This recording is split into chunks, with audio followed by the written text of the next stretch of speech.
Claire grew up in a family of dentists, and from a young age, she did not need anything. Her parents, professionals in their fields, always put a priority on good treatments of patients, high quality of work, and affordable prices. That is why they decided to open their own dental clinic. Their patient flow only increased year by year and brought in a considerable income. By the time Claire was born, her family could afford to live in splendid conditions, enjoy travel to expensive resorts, and buy fashionable clothes and shoes. When it came to the question of enrolling in university, Claire's parents, as it often happens in doctors' families, were confident that their daughter would follow in their footsteps.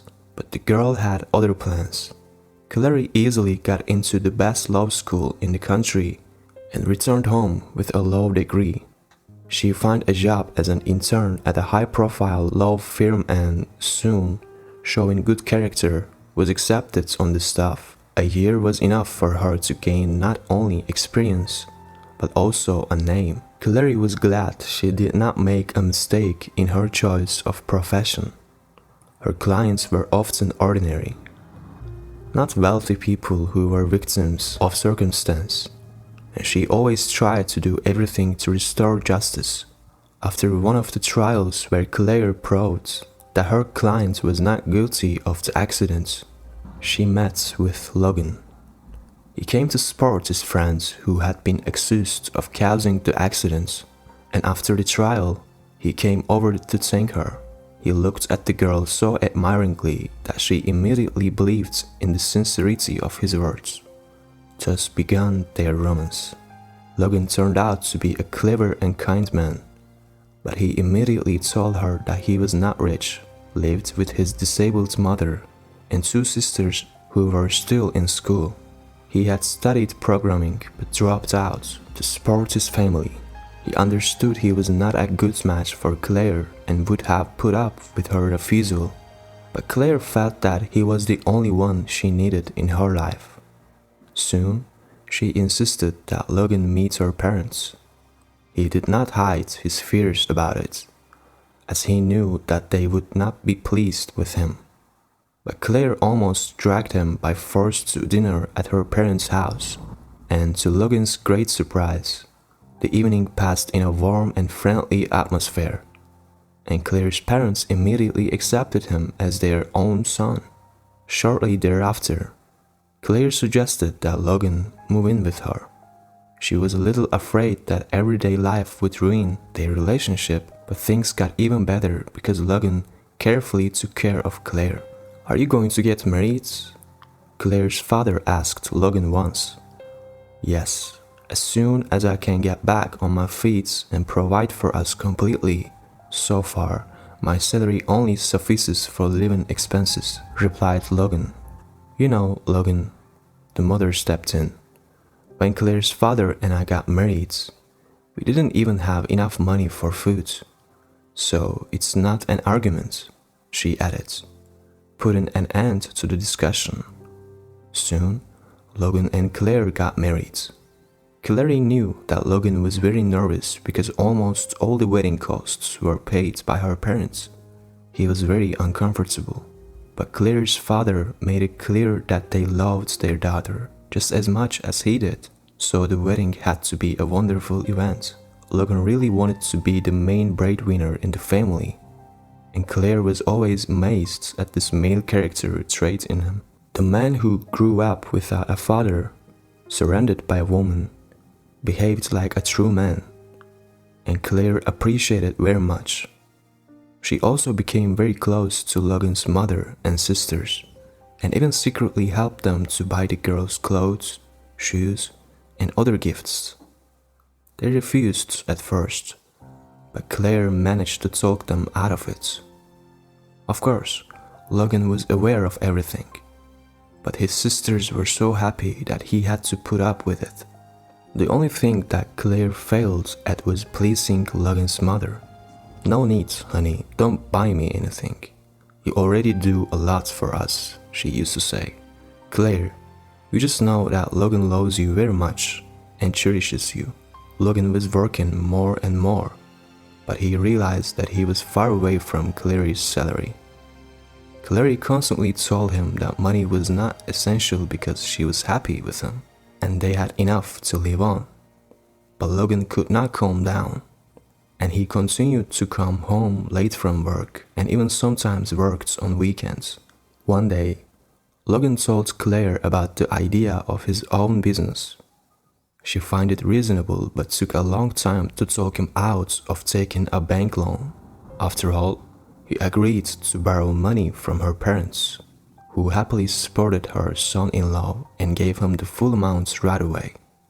Logan fully immersed himself in the new business, worked hard, but after 2 months, it turned out that his assistants had just deceived him in the most cowardly way, taking advantage of inexperience and trustfulness.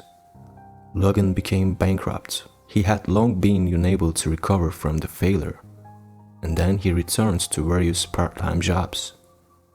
The man barely spoke to Claire, only firmly hugged her in the evenings, as if to relieve himself. Upon learning of what had happened, Clary's parents supported their son-in-law, advising him to stop and keep looking for other business options, and promising to provide the necessary help.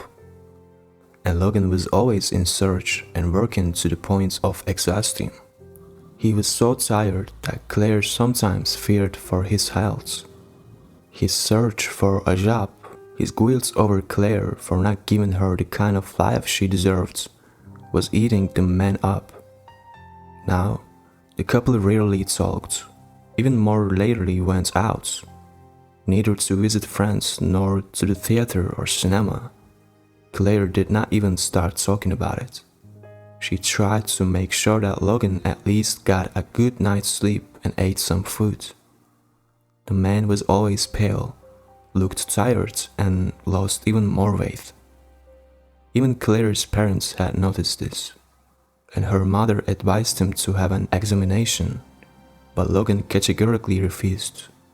He assured her that everything was fine, and as soon as his new business was up and running, everything would be back to normal. Clary's father offered that his son-in-law take the money for the development, but this time Logan flatly refused, referring to the fact that he had not returned the previous debt. When Logan and Claire remained alone, Logan spoke to his wife for the first time in a high-pitched tone. "That's it. I will not take any more money from your parents. I no longer have any respect for myself, and I feel that you, Claire, despise me," he said so sharply that Claire shuddered. From that day on, he completely isolated himself from her. He only came home for the night and even stopped visiting his mother and sisters. They, like Claire, did not understand what was wrong, but they also began to suspect that something was going on with the Logan, and it was not because of the failures in business. Clary could not allow the idea that her husband had another woman, because there was no more honest and decent man in the world. Clary's head was constantly bursting with all sorts of assumptions, especially when her husband increasingly secluded himself in another room to talk on the phone. Worries about her husband occupied Clary so much that it began to reflect negatively on her work. Once, she almost lost a case and only at the last moment was able to pull herself together and bring the line of defense to the winning end. That was the last straw. Clary left the courtroom and headed straight home. When she opened the door, she immediately realized that her husband was home and talking to someone on the phone. She unwittingly overheard Logan refusing some kind of surgery. "Thank you for everything you have done for me, but I don't have the opportunity for this right now," Logan said. Fearing that something bad had happened to her husband, Claire burst into the room and desperately demanded him to tell her the whole truth, that she had not expected how cruel this truth would turn out to be. Immediately after his first unsuccessful attempt at business, Logan felt a couple headache. Without telling his wife or his mother and sisters, He went to the hospital where he heard that he had a brain tumor. The doctor prescribed supportive treatments for Logan but told him that he needed an expensive operation and that insurance would not cover it in full. Logan was aware of what would happen if he did not have surgery to remove the tumor, but he continued to take pills and postpone the surgery because he first wanted to establish a new business that he could bequeath to his wife and his mother with his sisters in case of a bad outcome. And now, the doctor said that they could not wait any longer. Claire was shaken with sobs, but suddenly she stood up sharply and shouted through her tears, "Get dressed immediately." Logan obediently got dressed, ready to do anything to get Claire to stop crying. Not half an hour later, Logan was telling Claire's parents the whole story all over again. The father came to his senses first. "Logan, tell me the truth. Why did you marry our daughter? To make her a widow? Great plan. And you know what? You are just a coward. You give up without a fight. All you have in mind is money. Yes, you didn't earn it right away. But why suffer and agonize over it? Why did you see our help as humiliation? Do you think leaving the woman you love as a widow is something to be proud of? Alright, Ben, stop it." Clary's mother interrupted him and turned to Logan. "We are going to the hospital right now, and no objections," she said menacingly. Seeing how determined her mother was, Clary was again convinced of how dear Logan was to them, but he kept quiet for a moment and then said that he was late and there was no need to go anywhere. Over to her husband, she hugged him tightly. "I have heard the doctor say to stay. Alright, let's go quick," the father sharply commanded. All the way, Clary hugged her husband and whispered to him how much she loved and believed in him. She tried to convince him that she was ready to support him in whatever he was doing because she knew how important it was to him. But no amount of money would replace her beloved man if he would suddenly be gone. From then on, they were the most difficult 4 months for everyone. Surgery after surgery awakened the intensive care units, an unquenchable hope in the eyes of the whole family. And soon, the day came when the doctor received the results of the tests and finally pleased his patient. "Well, Logan, let's say goodbye. It's your time to go home." Logan did not immediately grasp the meaning of the doctor's words, and when he heard Claire's happy exclamation, he felt tears of joy fill his eyes. But he was not ashamed of that. He felt ashamed for not believing in himself the way Claire had believed in him, for hiding his pain and weakness from her. If he had confessed right away, everything would have gone much easier for everyone. And then, Logan gave himself a firm word that from now on, there will always be trust in their relationship, and he would never make her cry and worry again. Happy endings happen not only in fairy tales. There were still many difficult moments in Claire and Logan's life, but there was much more happiness in it. Logan finally set up his business, and it allowed him to send his mother abroad for medical treatment and give his sisters an excellent education. And 3 years later, when the couple had a little daughter who looked so much like Claire, they became truly happy, and nothing could have changed that.